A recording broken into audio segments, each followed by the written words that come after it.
bonjour à toutes et à tous.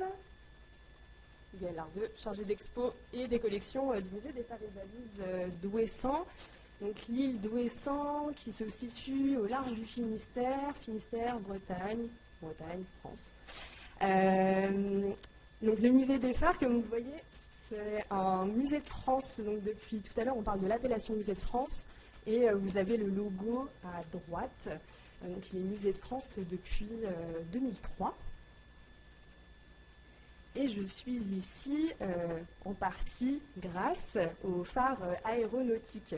Donc c'est clairement pas le cœur de nos collections, mais il s'avère qu'il y a certains constructeurs d'optiques et de phares qui ont également construit en fait du balisage pour l'aviation, dont l'entreprise Barbier, Bénard et Turenne, BBT. Donc vous avez des plaques ici en fait qui nous ont été proposées en don il y a quelques années. Et donc j'en profite pour effectuer un appel. Si vous avez des objets, des archives ou des photos de BBT liées à l'aviation, n'hésitez pas à m'en faire part. Donc parenthèse fermée, je vais construire mon propos assez rapidement d'abord sur l'histoire du musée, sa gestion et finalement son actualité. Donc le musée des Phares et Balises, c'est en fait l'héritier direct du dépôt des phares qui se trouvait au Trocadéro. En fait, en 1811, la France se dote d'une commission des phares pour réfléchir à sa stratégie de signalisation maritime, le transport maritime en fait augmentant fortement. Et en 1878, année d'une exposition universelle à Paris, la commission des phares décide de créer donc, ce dépôt, qu'on appelle aussi communément musée des phares, pour montrer en fait l'évolution de la signalisation maritime, de ses outils, de ses créations, et parce que c'était vraiment en fait une fierté pour la France. C'est la France qui a inventé et créé le tout premier prototype de lentille à échelon, dit lentille de Fresnel, grâce à Augustin Fresnel entre autres. On a fêté son bicentenaire en 2023. Donc, ce dépôt des phares, il ferme ses portes en 1955. Les collections sont mises en caisse et sont stockées à Bonneuil-sur-Marne dans un service technique des Phares et Balises. Et il faut attendre quelques années pour que se crée le musée des phares à Ouessant. Donc en fait à Ouessant parce que quelques années auparavant, Jean-Pierre Gestin a créé le tout premier écomusée de France sur l'île d'Ouessant. Il est à l'époque donc conservateur du patrimoine pour le parc naturel régional d'Armorique. Et il a envie d'étendre son propos en fait à la signalisation maritime. Donc il y a plusieurs projets de musées qui sont à l'époque en fait plutôt appelés des centres d'interprétation liés à la signalisation maritime. Jean-Pierre Gestin discute énormément avec les Phares et Balises qui sont situés, dont une antenne est située à Brest. Et finalement, en fait, il décide de créer ce musée donc, au pied du phare du Créache, que vous voyez à gauche. Et en fait, juste derrière le phare, vous avez un rectangle, donc un bâtiment en forme de rectangle. En fait, c'est l'ancienne salle des machines de Ouessant qui produisait l'électricité en fait pour l'île. Ensuite, l'île se dote d'une centrale électrique un peu plus loin dans les années 70. Donc cette salle des machines n'a plus sa fonction. On la vide de ses moteurs, excepté un donc, qui est présenté dans le musée. Et Jean-Pierre donc, récupère en fait les objets qui étaient en caisse à Bonneuil-sur-Marne pour créer le musée des Phares et Balises en 1988. Donc il a fallu acheminer énormément d'objets, les remonter aussi dans le musée. Donc ça a été un grand puzzle. Et donc tout à l'heure, Paul nous a montré la Mona Lisa du musée de l'air et de l'espace. Donc là sur la photo de droite, à gauche, vous avez notre Mona Lisa, qui est en fait le tout premier appareil lenticulaire qui a été créé pour un phare. Il s'agissait du phare de Cordoue en 1823. Parce qu'avant ça, en fait, on avait des systèmes de réflecteurs pour les phares, dont un que vous avez sur la photo à droite. Donc la collection du musée, elle est assez variée. Donc notre cœur historique, c'est vraiment ces majestueuses optiques qui sont des dépôts de l'État. En fait, c'est vrai qu'on a la particularité au musée d'avoir assez peu finalement d'objets qui sont en pleine propriété. Donc une majorité appartient à l'État. On aimerait beaucoup avoir un transfert de propriété, mais ce n'est pas dans l'air du temps pour le moment. Donc beaucoup d'optiques, des outils de signalisation maritime. On a également un important dépôt d'objets d'archéologie sous-marine, parce que comme vous le savez peut-être, il y a eu de nombreux naufrages autour d'Ouessant.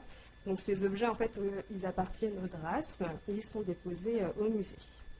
Donc on a également de nombreuses maquettes de phares, ce qui est pratique pour montrer des phares qui sont habituellement inaccessibles, notamment les phares en mer.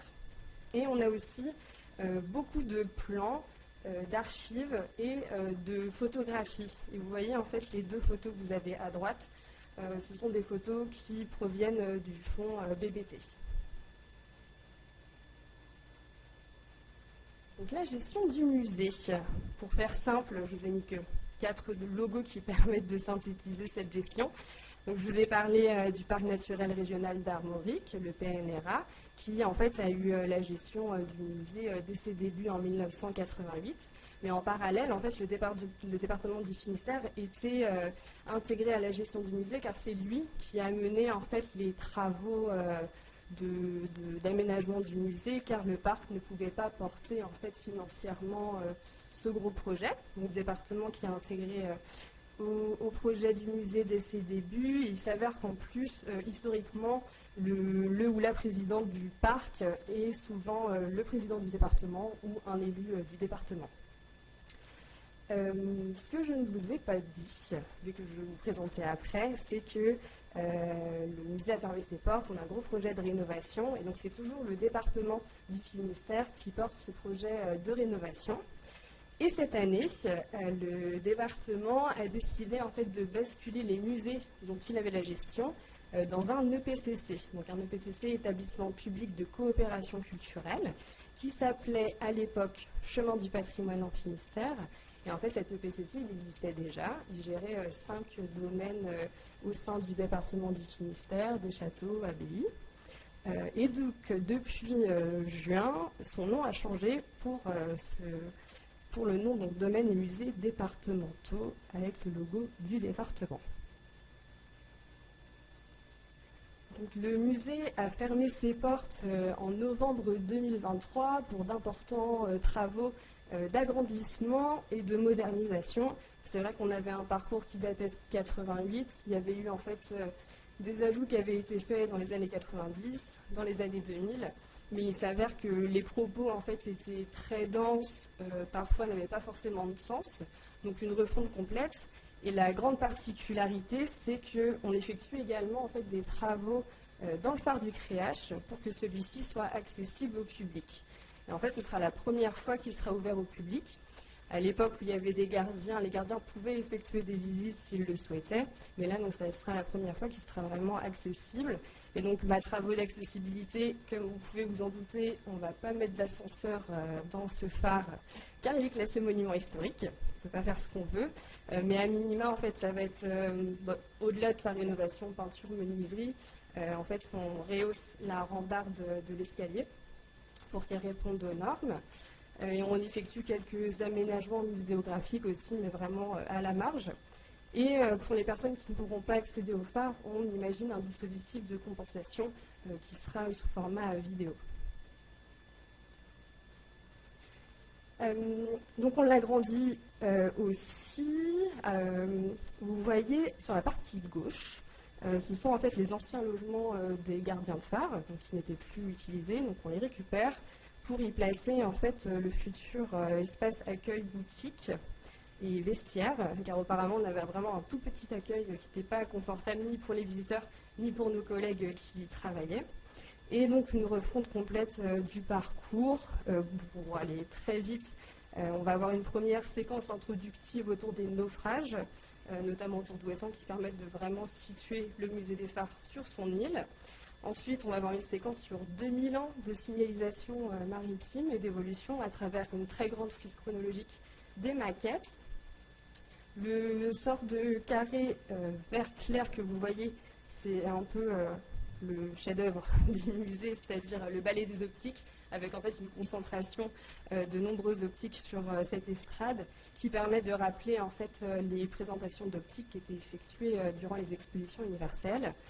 Et en vert foncé, en fait, ça va vraiment être de parler du métier de gardien de phare, donc d'aller au plus simple, c'est-à-dire toutes les tâches qu'ils pouvaient effectuer au quotidien, au plus extraordinaire, et notamment en fait les relèves des phares en mer, et le clou du spectacle qui sera la montée dans le phare. Je vous ai mis ici quelques dessins des scénographes pour illustrer, pour que vous ayez un aperçu de ce que donnera en fait le futur musée. Comme vous le voyez, c'est assez sombre, parce que c'est vrai que la salle des machines, en fait, il n'y a aucune fenêtre, hein, tout simplement, mais on a quand même une pièce qui est éclairée, mais ça participe aussi de l'ambiance du musée, qui était déjà le cas avant qu'on le rénove, et qui sera le cas du coup dans le futur musée. Pour que les travaux se fassent, il a fallu vider le musée et ça n'a pas été une mince affaire. Donc en fait, en interne, on a vidé 60% des objets qui étaient exposés dans le musée, donc tous les petits et moyens formats. Et ensuite, en fait, on a eu un important chantier de manutention et de démontage pour les objets les plus pondéreux, les plus imposants. Donc ça a été une équipe de 2 restaurateurs du patrimoine et de 4 manutentionnaires pour pouvoir en fait démonter les optiques dont certaines dépassent la tonne. Et en fait, on a stocké les objets dans des espaces annexes au musée. Donc l'actualité, c'est que là, on va lancer un marché de restauration pour restaurer en fait une bonne partie des objets qui seront présentés dans le futur musée, et la majorité des restaurations se feront in situ, donc dans ces espaces, parce que, bon, comme vous vous en doutez, on est quand même sur du grand format, on ne peut pas amener ça sur le continent et rapatrier après, pour des questions de coût et de risque aussi pour les objets. Et pour conclure, alors j'ai noté quelques chiffres clés qui permettent de vraiment symboliser à la fois le musée des phares et son projet de rénovation. Donc on est sur un budget de 11 millions pour la refonte complète du bâti, du parcours permanent, dont 1 million pour la scénographie. Et en fait, financièrement, c'est porté majoritairement par le département, et on a aussi l'État à travers le ministère de la Mer, qui ne s'appelle plus comme ça maintenant, le ministère de la Culture, on a aussi la région Bretagne et la DRAC pour la restauration des objets. Donc pour le parcours permanent, on était sur 700 mètres carrés auparavant, et là, demain, on sera sur 853, donc on gagne 150 mètres carrés. Et de même pour l'accueil boutique, on va passer à un accueil boutique qui va faire environ 100 mètres carrés. Donc ce sera quand même du confort pour les visiteurs. Avant, on avait 82 objets qui étaient présentés dans le parcours, et demain, on en aura 366. Donc on va rationaliser en fait ces présentations d'objets, et nos collections font environ 7500 objets, mais c'est un peu biaisé parce qu'on a un fonds de 5000 photos, qui grossit beaucoup quand même le chiffre. Avant la fermeture, on était à 17 000 visiteurs environ par année. Demain, le président du département espère 50 000. On verra si on y arrive, parce qu'on a un gros problème, c'est que la commission de sécurité a dit qu'on ne pourrait avoir que 12 visiteurs en simultané dans le phare pour des questions de sécurité. Donc on est en train de réfléchir en fait au système de réservation qu'on pourra mettre en place, et on va devoir gérer la frustration aussi des gens. Et mon dernier chiffre, c'est 2027, normalement année de réouverture du musée. Je vous remercie.